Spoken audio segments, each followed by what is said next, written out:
सिद्दीक, ये लोग ये 11 पकड़ लिए, ये दुबई और कुवैत में जो लोग हैं, ज़ाहिर है उनको पकड़ना तो बड़ा मुश्किल होगा, लेकिन फिर भी राब्ते करके कोशिश की जा सकती है इस नेटवर्क को काबू करने की।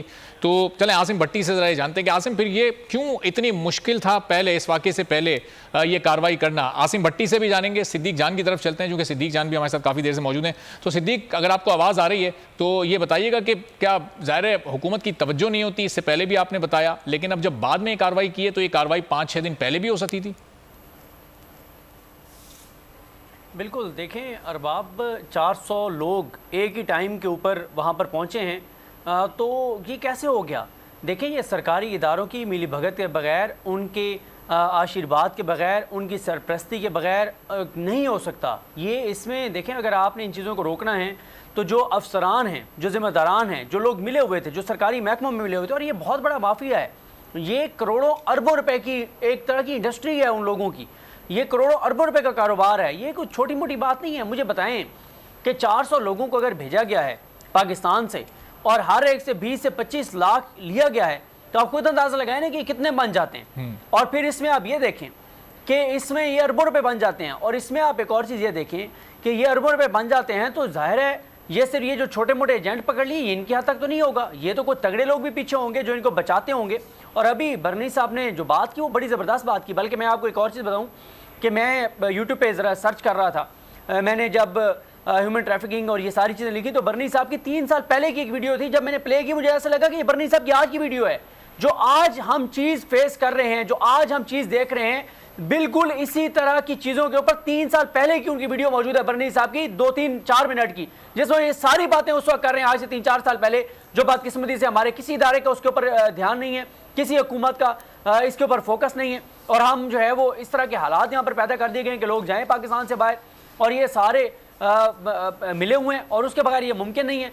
तो ये जो चीज़ें हैं, देखें, अगर आप संजीदा हैं तो जो माफियाज हैं, जो असल जिम्मेदारान हैं, उनको सजा दें। और मेरा ख्याल है इस पे बरनी साहब ने बहुत काम भी किया है, उनकी हम मौजूदगी का हम फ़ायदा भी उठाते हैं। तो बरनी साहब, मेरा सवाल आपसे ये है कि अब पहले भी वाक़यात होते रहे, तो ये बताएं कि कोई इतना बड़ा वाक़या पहले पाकिस्तान की तारीख में हुआ है कि इस तरह से 300 से 400 पाकिस्तानी कश्ती में हो और वो इस तरह से डूब जाए? और दूसरा, आप ये बताएं कि आपको अब लगता है कि कोई हमारे इदारों की, हमारी हुकूमत की कोई संजीदगी होगी और आइंदा के लिए इसकी रोकथाम के लिए कोई सख्त इकदाम किए जाएंगे? 5 दिन बाद ये लाशें आ जाएंगी या जिंदा आ जाएंगे जो बचे होंगे, उसके बाद हम ये सब भूल जाएंगे, कुछ भी कार्रवाई नहीं होगी। कार्रवाई तो देखें, अल्लाह की अगर बात हम कहें, वो कहता है कि जिसने एक इंसान की जान बचाई उसने तमाम इंसानियत की जान बचाई, जिसने एक इंसान की जान ली उसने तमाम इंसानियत की जान ली। तो हम तो उस कौम में मौजूद हैं।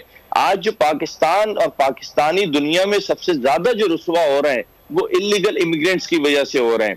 हमें इस पे बहुत तरजीह तवज्जो करने की जरूरत है, सख्ती करने की जरूरत है, अच्छे लोगों को उन इदारों में बिठाने की जरूरत है। अगर हम ये सब कुछ नहीं करेंगे तो आप यकीन जाने, हम वैसे ही किस स्टेज पे खड़े, मैं अपने मुंह से तो नहीं कहना चाहता, लेकिन पाकिस्तान, ये पाकिस्तानी किस स्टेज पे बहुत अच्छी तरह जानते हैं, और फिर मजीद किधर चले जाएंगे या इस वाकये सानिये के बाद किधर चले जाएंगे, ये एक हकीकत है।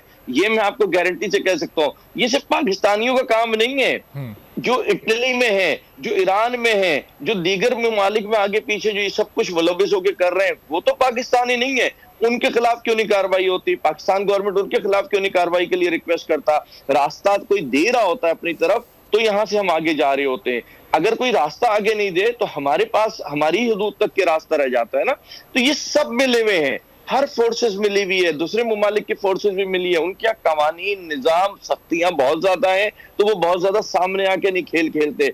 हम लावारिस लोग हैं तो हम बहुत आगे बढ़ के खेल खेल लेते हैं, बहुत खुलेआम ये खेल खेलते हैं। तो इस पे एक निजाम बनने की जरूरत है और पूरी दुनिया को एक होने की जरूरत है इंसानी स्मगलिंग के हवाले से।